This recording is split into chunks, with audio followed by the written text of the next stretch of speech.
Refresque a memória com Leandro e a mim e tire do fundo do baú seu melhor time de botão. Agora, na Central 3. Se o Nils perder, São Paulo é campeão. Gamboa. Se o Nils perder, São Paulo é campeão. Gamboa. Atenção, pode terminar agora a Libertadores. Gamboa autorizado pelo árbitro. Correu Gamboa, bateu, Zé se defendeu. São Paulo é campeão da Libertadores. Zé se defendeu. São Paulo. São Paulo é campeão da Libertadores. Consegue o título inédito, time do São Paulo. Título inédito para o tricolor. São Paulo é campeão. São Paulo é campeão. Olá, amigos Central 3, começando mais um programa Meu Time de Botão.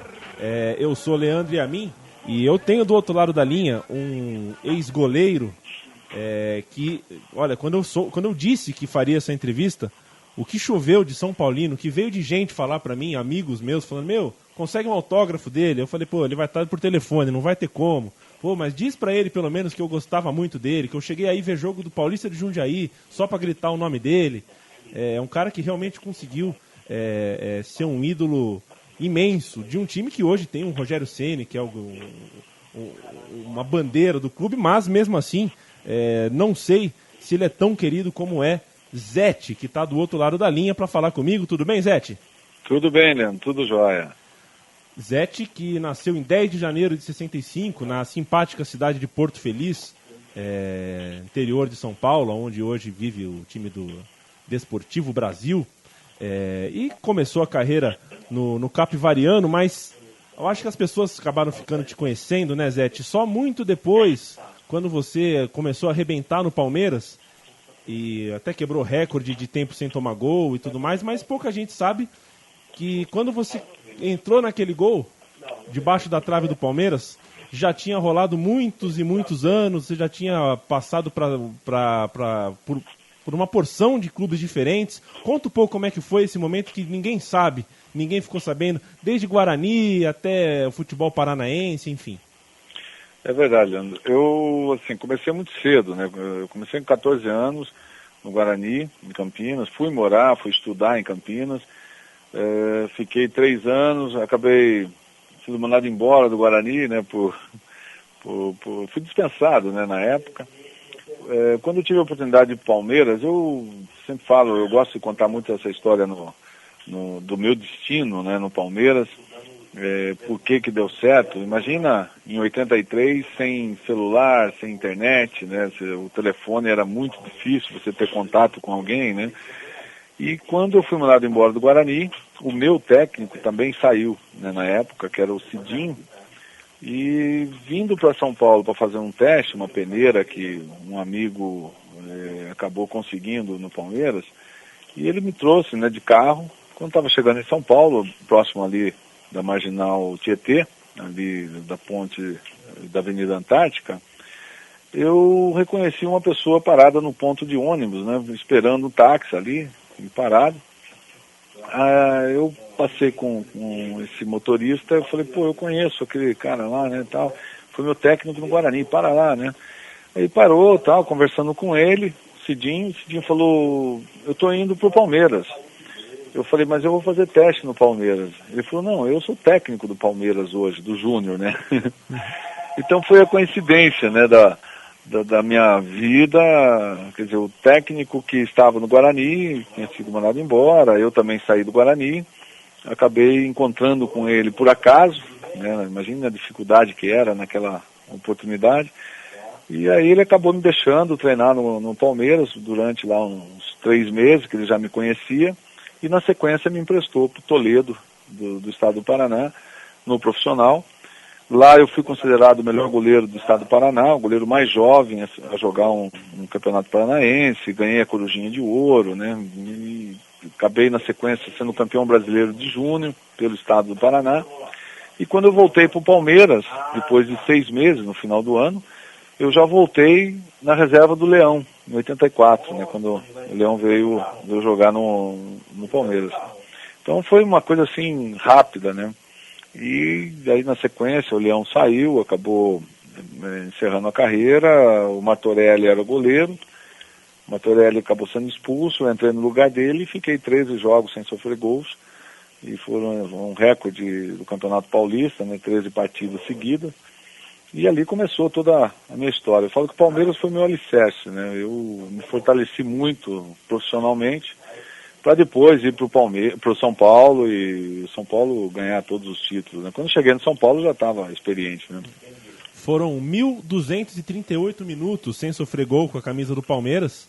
Exato. E era um Palmeiras que devia ser difícil de ser o goleiro do Palmeiras, que era um Palmeiras sob pressão há muito tempo sem ser campeão. E aí vem um garoto, né, um jovem loirinho pro gol. Ficar tanto tempo assim sem tomar gol realmente deve ter sido uma coisa e tanto para a cabeça daquele jovem Zete. Mas a passagem pelo Palmeiras terminou por causa de um acidente de trabalho, né, Zete? Foi assim que aconteceu mesmo? Foi.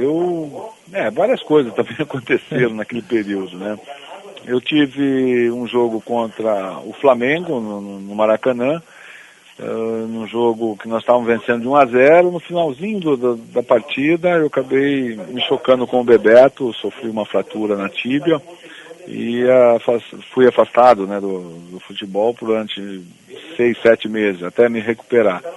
Quando eu voltei, que já estava numa condição boa, eu acabei treinando separado, o Leão era o treinador, e acabei tendo alguns problemas internos até, e fiquei ali um período de 1 ano e 2 meses sem jogar, e foi no momento que eu peguei o meu passe e acabei vendendo para o São Paulo, né? Eu comprei o passe no Palmeiras, através de um amigo também, e depois eu acabei indo para o São Paulo e tendo toda essa situação aí de alegria, né?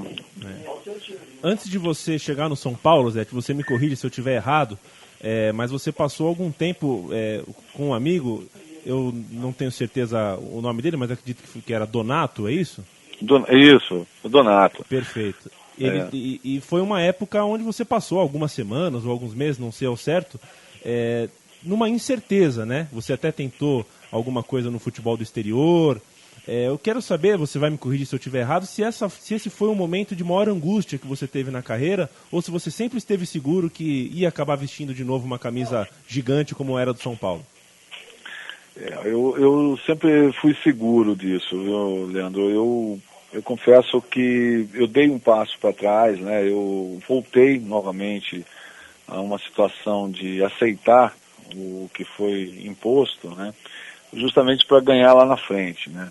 Então, quando eu saí do Palmeiras, depois de 1 ano e meio, eu tive muita dificuldade. O mercado brasileiro era muito difícil, né? De você retornar ao mercado brasileiro. Porque tinha muitos goleiros bons, todos os clubes tinham goleiros de alto nível, goleiro de seleção, né, principalmente os grandes clubes, né. Então eu acabei indo para a Suíça, tentei a sorte lá no Servette, em Genebra, né. O Donato que me levou, que tinha o conhecimento lá da equipe, né, do presidente, e acabei ficando lá um mês quase, 28 dias, né, tentando treinar, e enfim, peguei um frio quase 12 abaixo de zero, não estava acostumado com isso, né? Acabei me engordando, né? Engordei quase 5 quilos, perdi a condição física que eu estava aqui quando eu saí do Palmeiras, então isso trouxe uma dificuldade. Mas retornando para o Brasil, eu acabei negociando com o São Paulo, né? E o Donato foi a pessoa que me ajudou bastante a enfrentar todas essas dificuldades, né? E no São Paulo eu acabei investindo em mim, né? Eu abri mão de muitas coisas, mas eu acabei recuperando num prazo de 6 meses, eu acabei sendo titular, né, do São Paulo e conseguindo chegar numa final do Campeonato Brasileiro de 90, depois campeão brasileiro em 91, né? E aí veio todos os títulos, né? O Zete, que chegou no começo da década de 90, logo em 1990 ao São Paulo, chegou com o pé quente, porque foi a maior década que o São Paulo já viveu em toda a sua história. E você chegou, né, Zete, e tinha o Gilmar, que era um goleiro já experiente. Você estava lá quando chegou o Alexandre, o goleiro da base, que infelizmente morreu muito jovem. Você viu chegar o Rogério Ceni, você viu chegar o Tele Santana, que não era o treinador quando você chegou no São Paulo. você consegue dizer para mim e para a gente como que aquele time campeão do mundo foi montado? Se foi uma coisa um pouco ao acaso, na sorte do destino, ou se realmente havia um planejamento, se a cabeça do Tele Santana era mesmo abençoada e diferenciada? Assim, o Tele, quando chegou no São Paulo, o Tele não estava no auge dele, né? Porque ele foi muito cobrado, como um pé frio, né?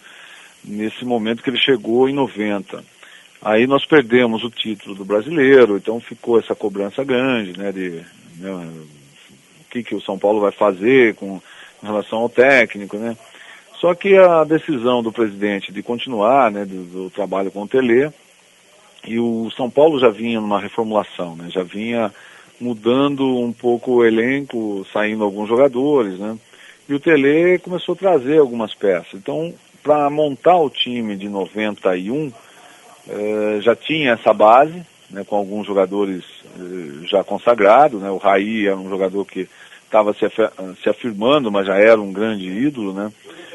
Depois veio o Leonardo, ele começou a trazer algumas peças que estavam sendo importantes e subiu muitos jogadores jovens, como o Cafu, Antônio Carlos, Elivelto, né, o Vitor, que era da base. Eu acho que o Tele, ele soube extrair, né, essa qualidade desses meninos da base, junto com o profissional, e foi muita persistência. O Tele, ele ficava treinando exaustivamente, assim, cedo e à tarde, repetindo o movimento e cobrando desses garotos, né, a fazer o trabalho certo. E deu resultado. Eu acho que foi muito produtivo, muito valioso tudo isso, né, para chegar em 92 e em 93 nós ganhamos quase tudo, né, mas foi nessa condição do Tele Santana de ser muito chato, que a gente achava ele muito ranzinza, chato, né? Mas era pro bem do time, né? É claro que se a gente for entrar aqui em pormenores de cada um dos títulos que você conseguiu pelo São Paulo, a gente ia ter que fazer um programa de algumas horas. Então eu não vou falar um por um, né? Das duas Libertadores, dos 2 Mundiais, o Brasileiro, mais Comebol, Supercopa e tudo mais. Mas vou pedir para você, Zete, me dizer se o pessoal do lado de cá, né, jornalista esportivo, comentarista, todo mundo tem uma opinião sobre aquele time do Tele Santana. Eu tenho uma visão um pouco diferente daquela coisa do futebol arte que todo mundo reputa ao Tele Santana. Aquele time do São Paulo não era exatamente futebol arte, porque tinha 2 volantões muito fortes, era um time de bastante pegada, com lateral pegador. O que daquele time do São Paulo era o diferencial que nenhum jornalista nunca viu? Qual era o grande segredo desse Tele Santana que até hoje não foi desvendado? Você tem como desvendar pra gente? Olha, dentro do que o time produzia, para nós atletas, né, nós tínhamos um time muito técnico, né?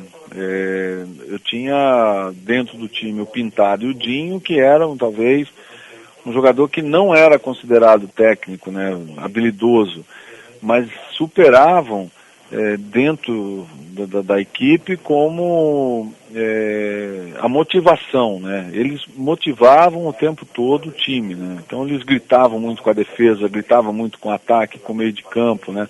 O Pintado, ele era o maestro ali no meio de campo nessa cobrança.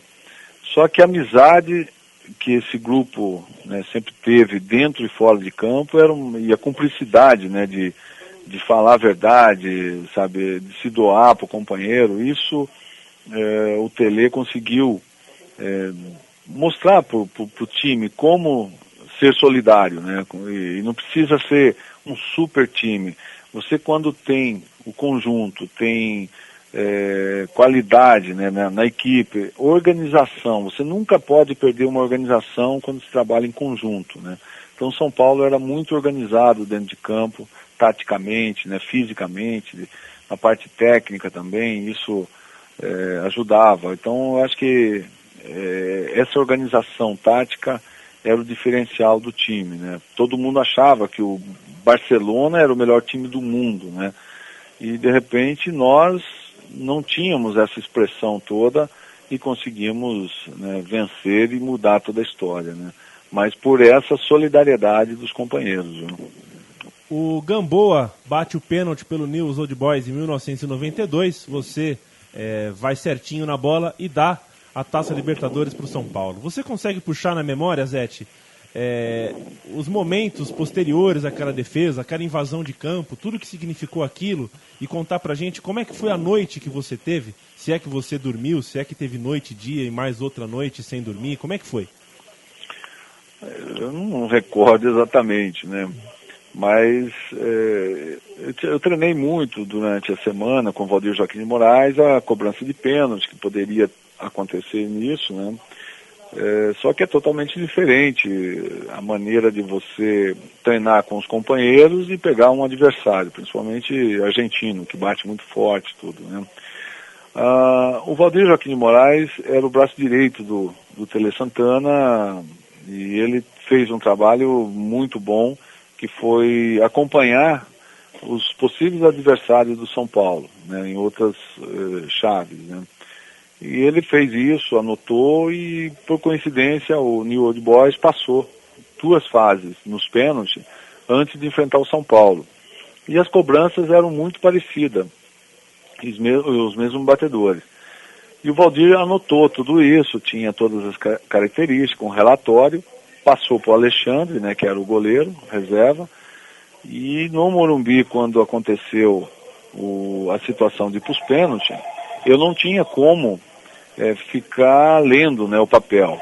Então o Alexandre ficava no meio de campo com o papel na mão e fazendo um gesto para mim, que ele batia no chão, batia no alto, canto direito, canto esquerdo, os jogadores que estavam indo para a bola. E nessa eu acabei, né, acreditando em tudo aquilo que foi passado, e eu fui justamente correto, certo, na bola, naqueles momentos, e no lance do Gamboa eu fui muito decisivo mesmo para aquele canto, que o Alexandre tinha passado todas as orientações, e eu acabei acertando, e foi super positivo, né, tudo que nós fizemos, né. Você está falando do Alexandre, que inclusive fez um grande jogo nessa campanha em 92, pelas oitavas de final, correto? No jogo em Montevidéu. Isso. E o Alexandre veio da base, era um goleiro promissor, que acabou morrendo, né, num acidente de carro. Isso foi entre um Mundial e outro, se eu não estiver enganado. Queria que você falasse um pouco sobre isso, Zé, sobre o baque que foi isso, já que era um cara que você convivia diariamente, né? O Alexandre era um goleiro assim que na época ele era fora de série, né? Fazia diferença, era um cara que tinha todas as condições, né? Reunia explosão, reunia velocidade, né, de movimentos, tinha uma reposição de bola diferente, assim, muito precisa mesmo, com a perna esquerda, era canhoto. Então ele tinha tudo para ser, sem dúvida, um goleiro que ia brigar, né, comigo, né, com o Rogério Ceni, com a seleção brasileira, ia estar presente, né. E essa fatalidade, ela veio, de repente, direcionar o rumo, né, da história minha, talvez a história do Rogério, né, e do próprio Dida na seleção, que seria talvez um goleiro que estaria brigando com o Dida pela idade, né. Mas é o destino que quis isso, né, e o Alexandre esteve presente em 2 jogos, onde eu fui expulso no Uruguai, e ele entrou muito bem no jogo. No segundo jogo aqui também esteve presente, esteve muito bem, e eu acho que foi o destino, a história, né, que acabou marcando aí o trabalho que o São Paulo fez naquele ano, né, naquele período. O Zete, você falou sobre seleção, é inevitável que a gente se lembre, depois de 2 mundiais, 2 Libertadores, depois de uma grande campanha na Libertadores de 94, onde você fez o que para muitos torcedores do São Paulo foi o maior jogo de um goleiro com a camisa do time, nas oitavas de final contra o Palmeiras, né, no jogo no Pacaembu, em que você realmente fechou o gol. E você teve a chance de ir para a Copa do Mundo, ao lado do Gilmar, que era o goleiro que estava no São Paulo quando você chegou no clube tricolor do Morumbi. Não preciso te perguntar que as memórias daquela campanha do Tetra são muito boas para você, né? Sim, eu acho que o Tetra foi nossa, foi marcante para todo mundo, né? Até hoje, faziam 24 anos que o Brasil não tinha o gosto, né? Não tinha o sabor de chegar numa final de Copa do Mundo, depois da Copa de 70. Então a cobrança era muito grande em cima dos atletas, de todo, né? Da maneira que o time ia jogar, a exigência, né? De ter mais um atacante, jogava só com o Romário e o Bebeto, né? Ninguém gostava do Mauro Silva e o Dunga, né? Então essas cobranças, ela foi alimentando esse grupo, né? Foi alimentando o que a gente pensava do futebol e da maneira que tinha que jogar. O Parreira foi perfeito, né? Em escalar o time naquelas condições para jogar nos Estados Unidos, um horário muito quente, né? 1h da tarde nós estávamos jogando, então tinha que se apresentar daquela forma e o grupo foi muito deu a resposta muito positiva, né? Para o Parreira, para todos, até porque os jogos assim a gente foi eliminando, né? O próprio Holanda, onde estava engasgado com todo mundo, aquele jogo da Holanda e acabou acontecendo que o Leonardo foi expulso, o Branco era para ser dispensado e de repente jogou aquela partida, fez o gol, né? Entrou o Márcio Santos na zaga junto com o Aldair e a zaga titular era o Ricardo Rocha e o Ricardo Gomes, né? Então acho que as coisas foram encaixando do que precisava mesmo. Jogou o Tafarel, eu acho que se eu tivesse jogado, tanto o Gilmar, eu acho que a resposta seria a mesma, né? O time seria campeão, porque o time estava muito bem preparado e muito bem montado, né? Eu não tenho dúvidas disso também, Zete. Mas para a gente falar sobre a seleção e Zete, acaba sendo inevitável uma pergunta sobre um momento não tão legal que você passou pela seleção. Quero saber se você guarda alguma mágoa sobre o acontecimento, aquela injustiça, aquela bagunça que aconteceu na Bolívia, que de alguma forma te deixou numa saia justa, né? Quero saber se você teve o apoio que você esperava, se você acha que foi julgado indevidamente pela opinião pública, pela mídia, enfim. Não, eu não tenho mágoa nenhuma, não. Pelo contrário, eu acho que o episódio, ele acabou trazendo algumas lições, né? Eu aprendi muito com aquilo lá, amadureci muito em relação ao lado profissional. Eu acho que o respeito da torcida brasileira, ela foi muito positiva, né, em relação ao que aconteceu, né? Eu acho que a única coisa que me magoou, que talvez faltou na minha carreira, foi o fato de não jogar uma eliminatória, né? Que ali eu estava no auge da minha carreira, 92, 93, e eu estava assim, preparado mesmo, pronto para ser titular naquela oportunidade, né? E eu acabei não jogando, o Tafarel vinha de quase 2 anos sem atuar, mas foi assim uma situação que o Tafarel é um grande amigo, um grande goleiro, sou assim admirador mesmo dele, da maneira que ele joga. Então, só ali eu tive todo apoio assim da parte da CBF, do Marco Antônio Teixeira, que era o médico na oportunidade, né, de provar a minha inocência, e eu acabei 5 dias passando assim um sufoco grande ali nessa situação, se eu ia ser punido 2 anos, afastado do futebol, mas acabou que isso aconteceu na segunda, na sexta-feira eu estava retornando à seleção brasileira e deu tudo certo, acabei indo para a Copa do Mundo em 94 e foi tudo bacana. Ô Zete, você começou a carreira de treinador de futebol pelo Paulista de Jundiaí em 2003 e foi um grande trabalho, né? Fez o time do Paulista de Jundiaí realmente chegar perto de conquistar títulos e treinou mais uma porção de outros times. Mas eu acredito, você vai me corrigir se eu estiver errado, que faltou uma cereja nesse bolo. Eu acredito, Zete, que o treinador de futebol tem que ser uma figura um pouco vaidosa, porque fica muito exposta e às vezes muito sozinha. E eu quero saber se o motivo de você não ter ido tão longe como treinador de futebol como você foi como goleiro passa por essa explicação ou se tem alguma outra coisa que eu não sei. São 2 coisas que pesaram bastante, né? Eu estava infeliz, né, com a profissão que eu estava, na verdade não escolhendo, mas foi a oportunidade que eu tive após a carreira, né, que eu encerrei a carreira, recebi um convite para ser treinador da base do São Paulo. Fui estudar, aprender um pouco mais e as coisas acabaram acontecendo, né? Mas eu estava infeliz na situação, na cobrança, na maneira que eu estava trabalhando, né? Eu acho que treinador, hoje eu sinto falta de pressão, né? Pressão no que eu faço. Não que eu sinto falta de estar no campo treinando ou jogando, né? Isso não tenho mais vontade.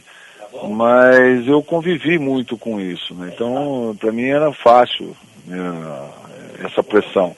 Só que a convivência com dirigente que não estão preparados para trabalhar no futebol e que não se preocupa, né, com o clube em buscar título e sim ganhar dinheiro, eu não queria conviver com isso. E eu estava sendo conivente com algumas situações do futebol que eu não concordava, né? E estavam usando o meu nome, usando minha imagem, em contratações de jogadores que eu não pedia e às vezes estava envolvido, né? Como se fosse a pedido do técnico, né? E não era isso que eu queria, né? Então eu achei que eu podia fazer outras coisas. Eu já estava com o pensamento, né? Já tinha montado, né, a academia de goleiros. Já estava num trabalho que precisava estruturar mais e mostrar uma seriedade maior nisso, né, que hoje é muito bacana, é um sucesso que a gente tem feito aqui, né, e prazeroso também.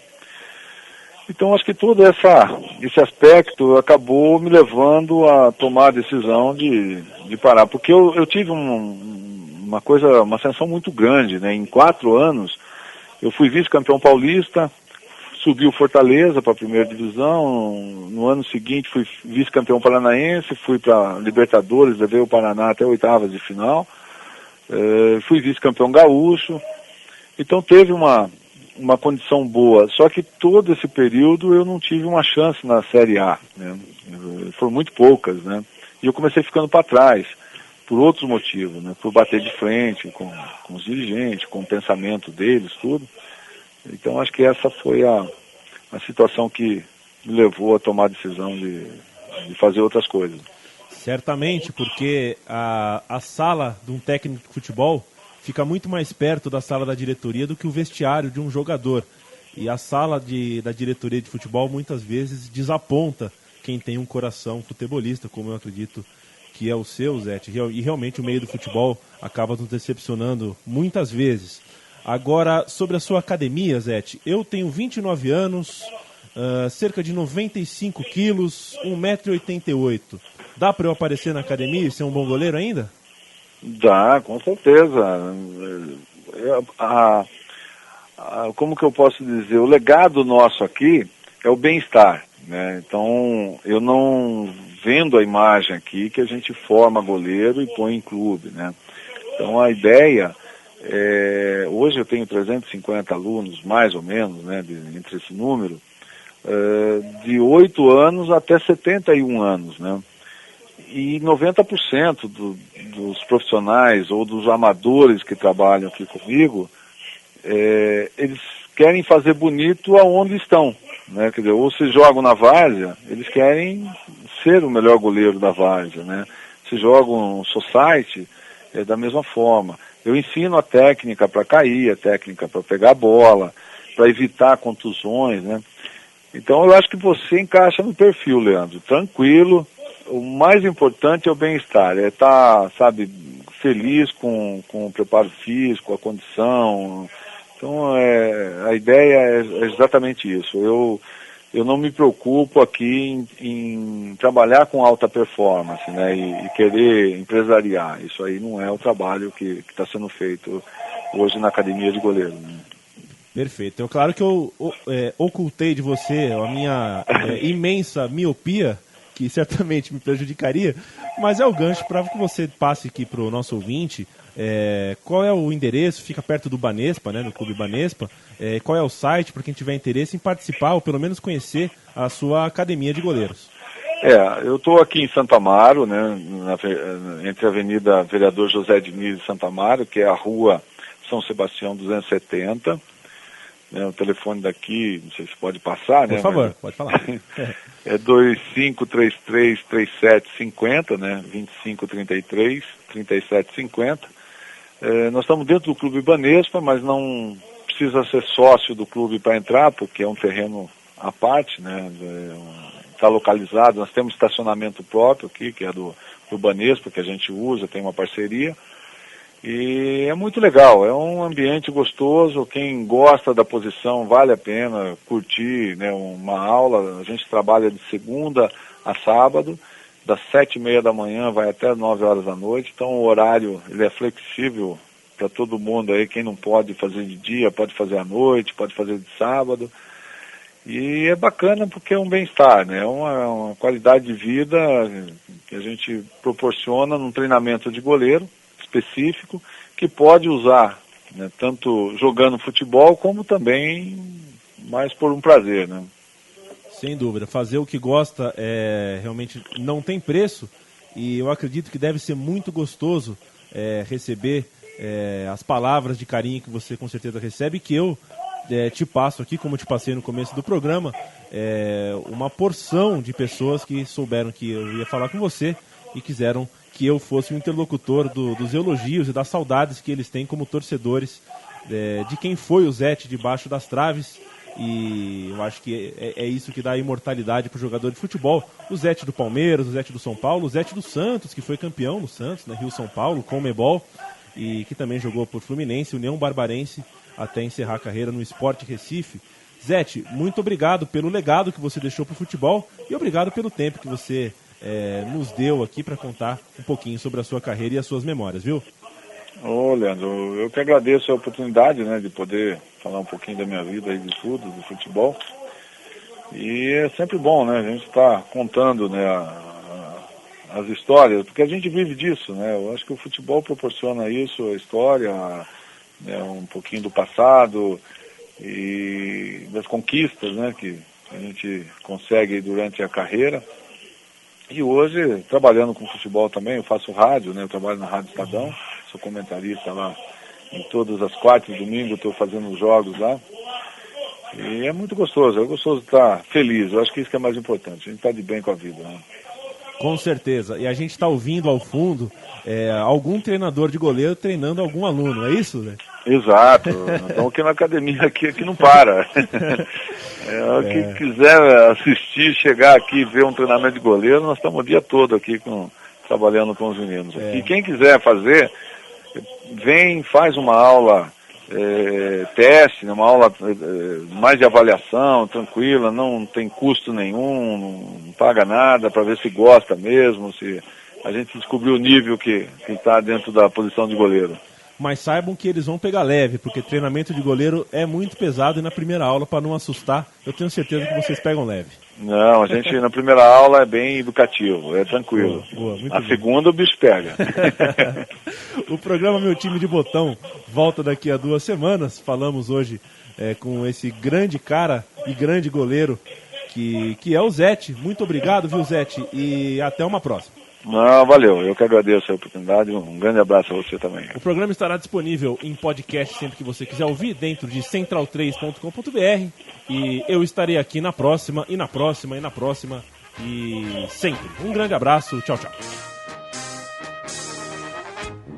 Salve o tricolor paulista, amado clube brasileiro, tu és forte, tu és grande, dentre os grandes és o primeiro.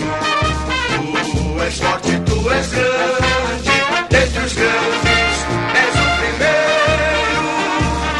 Ó tricolor, clube bem amado, as tuas glórias vêm do passado.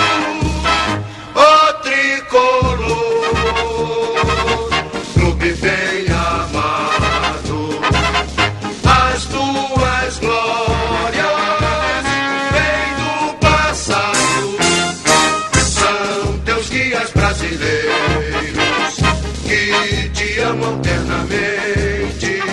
De São Paulo tens o nome que ostentas dignamente.